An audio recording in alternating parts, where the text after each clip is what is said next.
नमस्कार, बहुत स्वागत सब आप सभी का। आप देख रहे हैं आपका शो कहानी कुर्सी की। मैं हूं सौरभ शर्मा आपके साथ। व्यूअर्स, आज खबरों की भरमार है कहानी कुर्सी की में। आपके लिए एक से बढ़कर एक बयान, एक से बढ़कर एक तीर चल रहे हैं। आज के चुनाव में आपको मजा आएगा आज का प्रोग्राम देखकर, ये मैं गारंटी से कह रहा हूं। तो देखिएगा बड़े गौर से।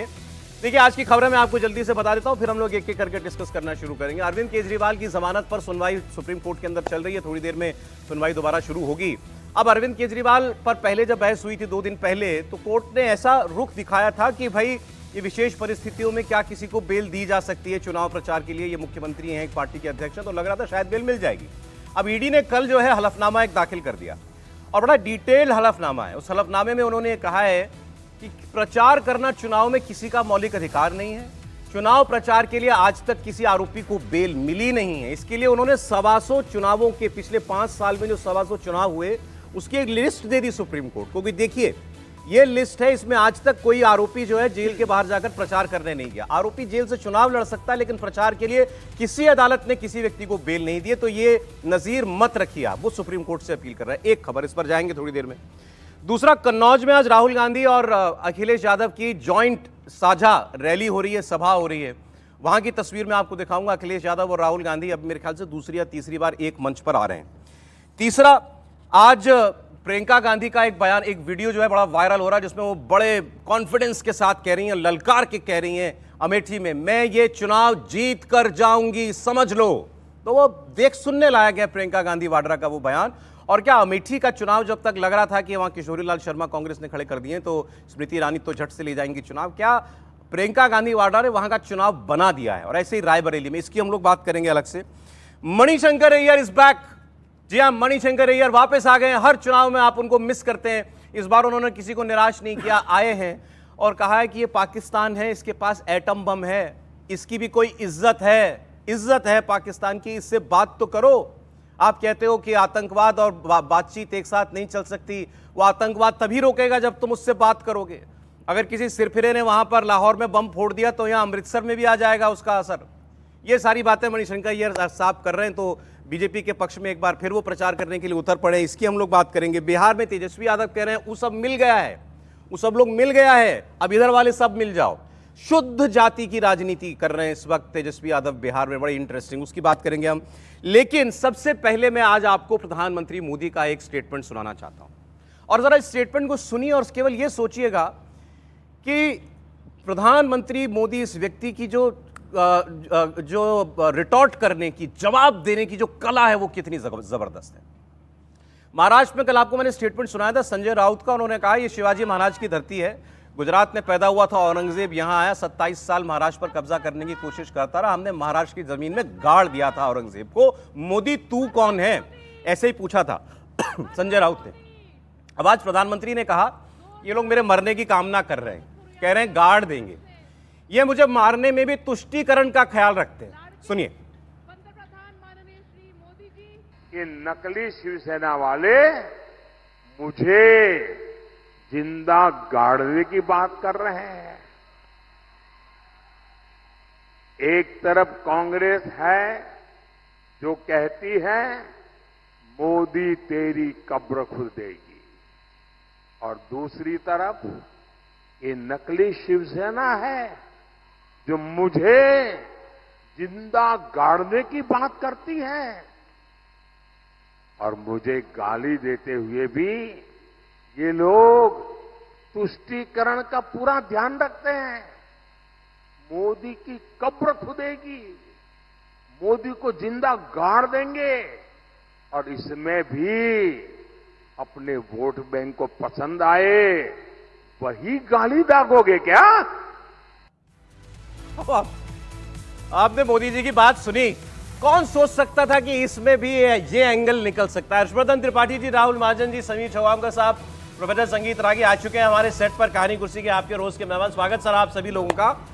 भाई प्रधानमंत्री कह रहे हैं गाली दे रहे हो, गाली देने में भी ये देखते हो कि कौन सी भाषा इस्तेमाल करें, कैसे मारोगे तो पसंद आएगा हम तुम्हारे वोट बैंक को। सीधे सीधे सरल शब्दों में क्या कह रहे हैं वो? भाई वो हिंदू कह रहे हैं मुझे गाड़ देंगे, मैं हिंदू हूं, मरने के बाद हिंदुओं का अंतिम संस्कार किया जाता है, क्रियाक्रम किया जाता है, अग्नि दी जाती है। तुम कह रहे हो मुझे गाड़ देंगे, मतलब इसमें भी मुसलमानों को खुश कर रहे हो। हर्षवर्धन जी।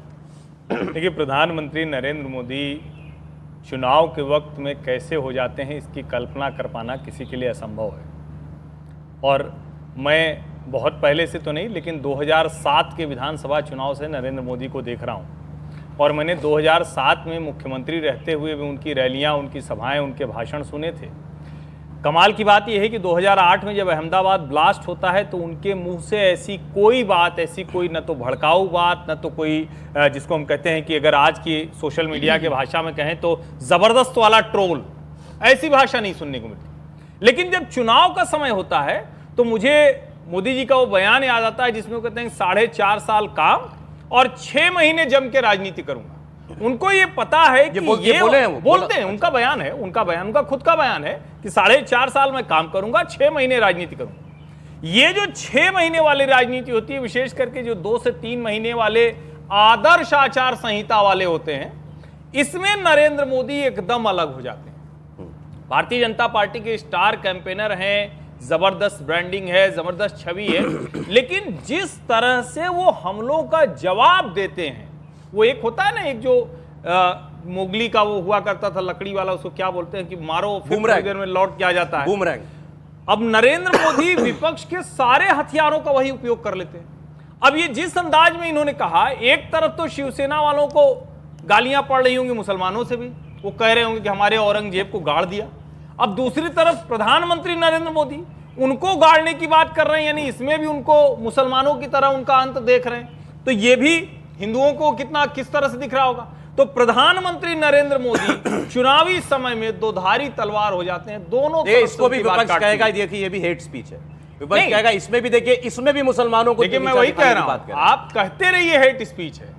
आप चाशनी में अगर कोई जहरीली चीज डाल देंगे तो वो जहर नहीं रहेगी, ये तो नहीं है। अगर चाशनी हटा देंगे तो तभी वो जहर होगी क्या? प्रधानमंत्री नरेंद्र मोदी कह रहे हैं कि हम आपको बेनकाब कर रहे हैं। और मैं बार बार कह रहा हूं, ये बात लोगों के ध्यान में आनी चाहिए, आज तक किसी पार्टी ने लोकसभा चुनाव के समय अपने मैनिफेस्टो में नहीं डाला हम बहुसंख्यकवाद के विरुद्ध लड़ाई लड़ रहे हैं। ये कांग्रेस ने, राहुल गांधी की कांग्रेस ने कर दिखाया। अब देखिए तो प्रधानमंत्री उसका जवाब संजय राउत के बयान का कि मोदी तू कौन है, हमने तो औरंगजेब को भी गाड़ दिया, जवाब देते प्रधानमंत्री तो ठोक कर और भाषा में भी जवाब दिया जा सकता था। ये मोदी है, इस मोदी के ऊपर 140 करोड़ लोगों का आशीर्वाद है, ऐसे ही किसी की हिम्मत नहीं है गाड़ दे, कुछ भी कह सकते थे। उसमें ये एंगल ढूंढना, मतलब वो मुस्लिम तुष्टीकरण पर टिके हुए हैं, डटे हुए हैं, इसी को मुद्दा रखना चाहते हैं चुनाव का। तो अपने ऊपर हुए इस हमले का भी जवाब उन्होंने यूं किया, मुझे मारने में भी तुष्टीकरण। मुझे लगता है आप देखेंगे कि पहले चरण के बाद से जिस प्रकार से वोट जिहाद जैसे शब्दों का प्रयोग किया जाने लगा और जिस प्रकार से मुस्लिम पर्सनल लॉ बोर्ड के मेंबर्स आकर के बोलना शुरू कर दिए कि भाई जो दिल्ली की गद्दी पर बैठा हुआ है, हमको उसको किसी तरीके से हटाना है। ये मुसलमानों से, मस्जिदों से, मदरसों से जब इस प्रकार का आह्वान शुरू हो गया तो मुझे लगता है नरेंद्र मोदी जी ने अपना गियर चेंज कर दिया। और अब गियर क्या है? मैं सच कहता हूं कि ये वोट जिहाद, जिसको ये देश का व्यक्ति, हर आदमी जानता था कि ये होता है, प्रधानमंत्री ने खुला मोर्चा खोल दिया है। और मुझे लगता है कि आजाद भारत में नरेंद्र मोदी पहले प्रधानमंत्री हैं जिन्होंने इस जिहाद के खिलाफ खुला मोर्चा खोला है, वोट जिहाद के खिलाफ। कर रहे मुझे लगता है बहुत अच्छा हो रहा है। कई लोग कह रहे हैं प्रधानमंत्री पद की गरिमा गिरा दी, प्रधानमंत्री सबका होता है, देखिए किसी एक समुदाय को ऐसे अलग करके नहीं बोला जा सकता। जब समुदाय ये नहीं देख रहा है, जब समुदाय अपने दीन, जब समुदाय बेरोजगारी नहीं देख रहा है, बेनिफिट नहीं देख रहा है, सुविधा नहीं देख रहा है, गवर्नेंस नहीं देख रहा है, शिक्षा नहीं देख रहा है, एविएशन इंडस्ट्री में कितना हम आगे बढ़े, भारत का मान सम्मान कुछ नहीं देख रहा है, उसके लिए मूल बात आ जाती है धर्म। सर लेकिन ये बात तो शिवसेना के नेता ने कही ना, ये तो उद्धव ठाकरे के नेता ने बोली थी, और वो तो औरंगजेब को भी गाड़ने की बात कर रहा था। देखिए सुन लीजिए, मैंने कहा उद्धव ठाकरे की बात तो छोड़ दीजिए, भारत का मुसलमान क्या सोच रहा है, भारत के मुसलमान जो, आप सबको एक साथ आप जोड़िए, भारत के अंदर जो मुस्लिम जनसंख्या बढ़ी है उसका एक रिपोर्ट आया है और उस रिपोर्ट को आप अलग करके नहीं देख सकते हैं। जितना इस्लाम की जनसंख्या बढ़ी है उतना ही समय के साथ इस्लाम उतना ही भारत के अंदर पॉलिटिकल तौर पर एग्रेसिव होता गया है। ऑलराइट। और वोट जिहाद की बात करना शुरू हुआ है। इस स्तर तक अब आ गए हैं कि चुनावी सभाओं में वोट जिहाद की बात करने लगे हैं। प्रधानमंत्री ने उसका उत्तर देना शुरू किया है और वो खुले तौर पर ये प्रधानमंत्री के साथ, और प्रधानमंत्री ने सिर्फ अपने नहीं जवाब दिया, आज के दिन में पूरी भारतीय जनता पार्टी प्रधानमंत्री के पीछे आकर खड़ी है। ठीक है, ठीक। इस देश का मन, इस देश का साधु समाज, मठ मंदिर, बाकी हिंदू समाज आता है नहीं आता है ये अलग बात है। आज के समय भारतीय जनता पार्टी पूरी स्पीच पर खेलने के लिए तैयार हो गई है। ठीक है, मतलब उन्होंने मुद्दा अपना क्लियर कर दिया, मेरा मुद्दा यही है, मुस्लिम तुष्टीकरण, मैं इससे नहीं हट रहा हूं, चुनाव में बस इसी पर इस वक्त फोकस है। देखिए, प्रधानमंत्री कहा जाता है कि प्रधानमंत्री पूरे देश के प्रधानमंत्री है, सभी वर्गों के प्रधानमंत्री है, तो इसमें प्रधानमंत्री भी स्वीकार करते हैं, पूरा देश भी स्वीकार करता है और भारतीय जनता पार्टी इस बात को स्वीकार करती है।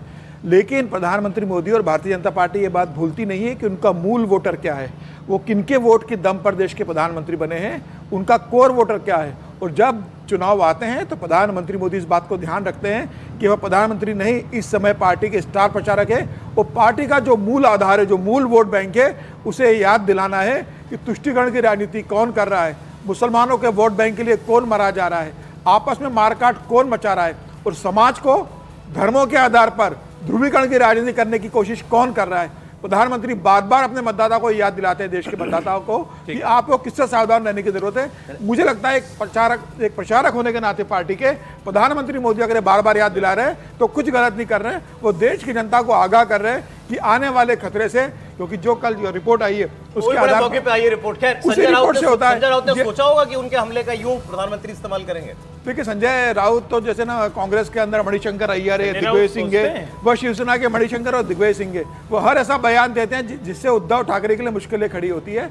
मुझे लग रहा है संजय राउत फिर बयान देंगे आज। प्रधानमंत्री मोदी का बयान आ गया, आप देखना संजय राउत कुछ उटपटांग शाम को फिर बोलेंगे। प्रधानमंत्री की लाइन क्लियर है चुनाव में? वो तो बिल्कुल क्लियर है। देखिए, पर मैं एक बात जरूर कहना चाहूँगा कि कुछ समय पहले, मतलब पिछले महीने तक एक बार प्रधानमंत्री ने अपने एक सभा में ये गिना कि आखिर उनको कितनी गालियाँ दी गई। 91 गालियाँ कांग्रेस ने उनको दी।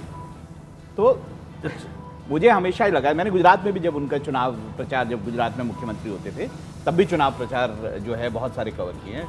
प्रधानमंत्री का एक स्किल है, मैं ये मानता हूँ कि अगर आप उनके खिलाफ कुछ कहेंगे तो पलट के वो ऐसा जवाब देंगे। फायदा होता है उनको, बहुत फायदा होता है। और वोट में फायदा होता है। वोट में बोला, लोग बिल्कुल पसंद नहीं करते हैं। आप ये इतिहास उठा के देख लीजिए, बिल्कुल पसंद नहीं करते हैं कि प्रधानमंत्री नरेंद्र मोदी को कोई अपशब्द कहे जाए। अभी राहुल गांधी ने तू तड़ाक करी थी, बिल्कुल ये डर गया है, बहुत नुकसान होता है। नरेंद्र मोदी प्रधानमंत्री नरेंद्र मोदी, मैंने ये देखा है कि गुजरात में जब वो अपनी सभाएं कर रहे होते तो पूरी सड़क पे क्या नारा लगता था, देखो देखो कौन आया, गुजरात का शेर आया, ये नारे लगते थे। इतनी पॉपुलैरिटी जिस व्यक्ति की हो जनता में, अगर आप उसको अपशब्द कहेंगे तो उसका क्या असर। अच्छा चलिए साहब, ये तो मोदी जी की बात हुई। अब मैं आपको जरा प्रियंका गांधी वाड्रा का प्रचार दिखाना चाहता हूं।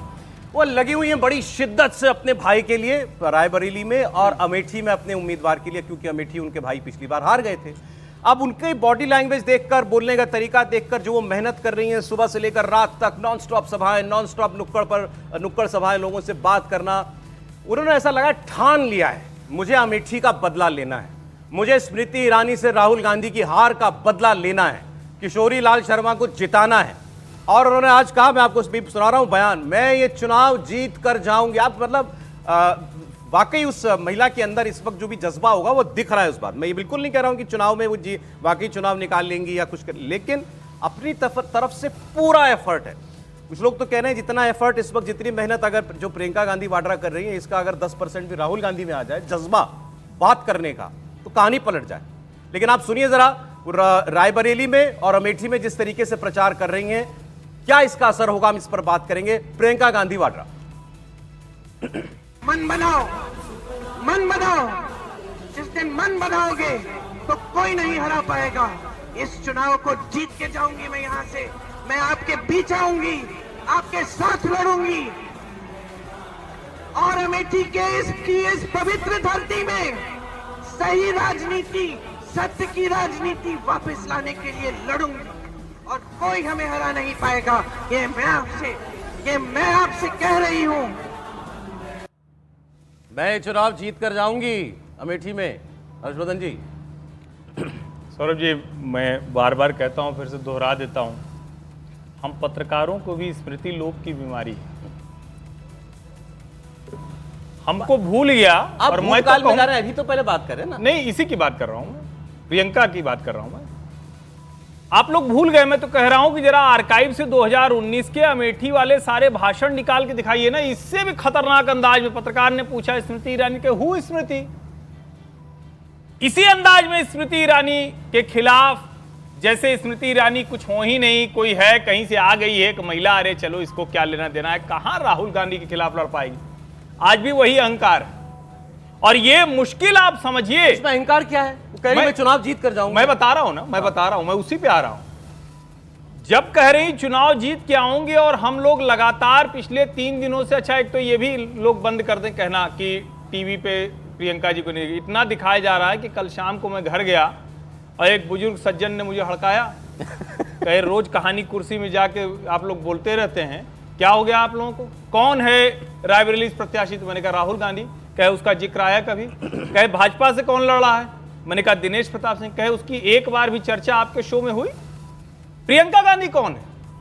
और देश के लोकतंत्र को इस तरह से परिवारवाद के लिए गिरवी रख देना और उस डिबेट को आगे ले जाना, ये हम कैसे कर सकते हैं? दिनेश प्रताप सिंह और राहुल गांधी के बीच में मुकाबला है। प्रियंका गांधी को क्यों वहां दिन रात रहना पड़ा है? इसका मतलब, मैं इसको पूरा कर दूंगा, इसका मतलब यह हुआ कि सोनिया गांधी जिस तरह से रायबरेली छोड़कर भागी हैं, प्रियंका को डर है भाई भी जीत नहीं पाएगा, इसीलिए वहां से नहीं वापस आए। पहले तो सिर्फ इसीलिए वहां लगी भागी, ये कहना पूरी तरह उचित नहीं। एक महिला ने अपने स्वास्थ्य को देखते हुए लोकसभा चुनाव लड़ने से इनकार किया, बस इतनी बात है। दूसरा कमाल है, तो राज्यसभा में क्यों स्वास्थ्य रहते हुए क्यों रहना है? अच्छा, अगर वो लोकसभा चुनाव लड़ती, उनके लिए भी उनका बेटा बेटी प्रचार करते, आप कहते ये भी परिवारवाद है, ये क्यों नहीं? जरूरत क्यों होनी चाहिए थी? सोनिया गांधी जी को 2004 से 24 तक 20 साल वहां रही, इतना काम किया होता ना कि कोई जरूरत ही नहीं पड़ती। प्रॉब्लम क्या है? और जाती वो, अगर प्रियंका प्रचार कर रही, प्रॉब्लम क्या है? मुझे कोई प्रॉब्लम, मुझे अच्छा लग रहा है। अपने परिवार की सीट के लिए लोकतंत्र ने इस देश में राजे रजवाड़ों को जमीन पर उतार दिया, माटी में इधर से उधर घूम रहे हैं, और बड़े बड़े जो लोकतंत्र की आड़ में राजे रजवाड़े बने, उनको भी माटी में कोई दम नहीं दिखाई दिया आपको? नहीं, दम है ना, बिल्कुल दम है, लेकिन वो दम दिख रहा है कि पीछे से दिक्कत है। आप जो 5 साल वहां रहे, वहां सांसद के तौर पर आपकी प्रतिष्ठा नहीं है, आप चुनाव हारते हुए दिख रहे हैं आपका भाई, इसलिए आपको ये सब कहना पड़ा कि मैं बिना जीते नहीं। रायबरेली हार रहे हैं राहुल? कठिन है, बहुत मुश्किल है। मैं फिर से दोहरा रहा हूं, अगर भारतीय जनता पार्टी के 2-3 नेताओं की, स्थानीय नेताओं की आपस में जो अंतरकला है, उसको अमित शाह ने सुधार लिया, तो राहुल गांधी स्मृति ईरानी सांसद नहीं रह जाए। स्मृति ईरानी को कोई समस्या नहीं, बहुत आसानी। राहुल जी बताइए। देखिए, एक बात अप्रिशिएट, कुछ नया दिख रहा है प्रियंका गांधी में? नहीं, एक बात अप्रिशिएट करनी पड़ेगी, राहुल से बढ़िया बोलती कि वो उन्होंने बड़ा मतलब जोरदार भाषण दी। ये जब उन्होंने बोला है, मैं उसमें देख रहा था कि उन्होंने किस किस तरह से जवाब देने की कोशिश की है, जो राहुल गांधी के भाषणों में नहीं दिखाई देता। उन्होंने जब अपने परिवारवाद के नाम पर बात की, तो उन्होंने कहा मेरी जो वो हैं इंदिरा गांधी हैं, वो शहीद हो गई, फिर मेरे पिता शहीद हो गए, फिर एक और आदमी खड़ा हो गया, परिवार का एक और आदमी खड़ा हो जाता है। मेरे पिता के लिए डरती थी क्योंकि उनके ऊपर सुरक्षा का खतरा था। मैं व्रत रखती थी हफ्ते में 5 दिन, मौन व्रत रखती थी। एक मार डालोगे तो दूसरा खड़ा हो जाएगा, दूसरा मार डालोगे तीसरा, इस तरह से जो भाषण कि भाई इनके पास और कुछ बोलने को नहीं है, दादी पिताजी की बात करती है बस। भाषण का जो कला है, वो हम पहले तेजस्वी के बारे में हमने बात की थी ना कि विधानसभा में कितना अच्छा, आज भी करेंगे। तो मैं ये कह रहा हूँ कि भाषण के तौर पर काफी अच्छा भाषण है, और जिस तरह से वो अमेठी और रायबरेली में दोनों जगहों पे कोशिश कर रही है, ये सराहनीय है। ये इसमें कोई जनता इमोशन में आती है क्या? बिल्कुल, चुनाव तो वैसे भी इमोशन का मामला है। देखिए, इमोशनल अगर इशू हो जाते हैं तो चुनाव तो पलट जाते हैं। नहीं, तो राहुल जी ने भी कहा था कि वहाँ वाले इमोशनल मुद्दों पे वोट कर देते हैं, बुद्धि तो होती नहीं है, उधर वाले मुद्दों पे वोट करते हैं, दक्षिण वाले तो इमोशनल फूल बनाने की कोशिश है। रायबरेली का तो वैसे भी कनेक्ट है भाई परिवार के साथ, इसके साथ कनेक्ट भी है। और दूसरा मैं ये कह रहा हूँ कि देखिए, जहां तक रायबरेली की बात है, रायबरेली कोई बीजेपी के लिए भी आसान चुनाव नहीं। रायबरेली इस बार बीजेपी कांग्रेस दोनों के लिए मुश्किल चुनाव है। लेकिन अमेठी की जहां तक हम बात करेंगे, अमेठी में बीजेपी को एज है, क्योंकि राहुल गांधी वहां पर कुछ करने नहीं गए। ठीक है, लेकिन प्रियंका चुनाव बना रही है। बिल्कुल बना रही है, वरना बिल्कुल चुनाव नहीं होता। देखो, मेरे को लगता है कि इस बात की प्रियंका गांधी की प्रशंसा की जानी चाहिए कि जब पूरा परिवार अमेठी और रायबरेली से भाग रहा था, और जो सबसे दावेदार थे रायबरेली से चुनाव लड़ने के लिए, प्रियंका गांधी की तो इच्छा थी, राहुल गांधी वायनाड से चुनाव लड़ रहे हैं, परिवार ने जब दबाव डाला तो वो रायबरेली पे चुनाव लड़ने लगे, प्रियंका को चुनाव लड़ने दिया। जब प्रियंका चुनाव लड़ने की स्थिति में उसके बाद भी वो परिवार के साथ खड़ी रही, और जब दिख रहा है कि भाई की एक क्षमता नहीं है कि वो रायबरेली में चुनाव लड़ सके, प्रियंका गांधी ने अपने कंधों पर उस सीट को लिया हुआ है। वो अपने आप को उन्होंने एक्सपोज कर दिया एक प्रकार से कि अगर जीत होगी तो मेरी होगी, और अगर यहाँ से राहुल गांधी आते तो मेरी हार होगी। बिल्कुल, वो उन्होंने अपने ऊपर ले लिया, और मुझे लगता है कि उन्होंने अपने आप को दांव पे लगा दिया अपनी भाई की सीट के लिए कि अगर राहुल गांधी हारते भी है तो ये प्रियंका गांधी की हार मानी जाएगी कि प्रियंका गांधी ने वहां इतना समय दिया, उसके बाद भी अपने भाई को जिता नहीं सकी। मुझे लग रहा है प्रियंका गांधी की एक कोशिश जरूर कांग्रेस को मजबूत करने के लिए, अपने भाई को जिताने के लिए हो रही है, लेकिन ये प्रियंका गांधी भी जानती है और ये राहुल गांधी भी जानती है, बिल्कुल ये दोनों जानते हैं कि यह सीट इतनी आसान नहीं होने वाली है राहुल गांधी के लिए। वहां पर बहुत तगड़ी चुनौती है। यही फर्क है, परिवार की सीट ही सबसे आपसे मुश्किल। शुरुआत करूंगा। अच्छा, क्योंकि प्रियंका जी की बात कर ली, राहुल जी आज कन्नौज में अखिलेश यादव के साथ, लगता है हम दोनों लोग दिख जाएंगे, भाई बहन का फर्क भी दिख जाएगा। हम लोग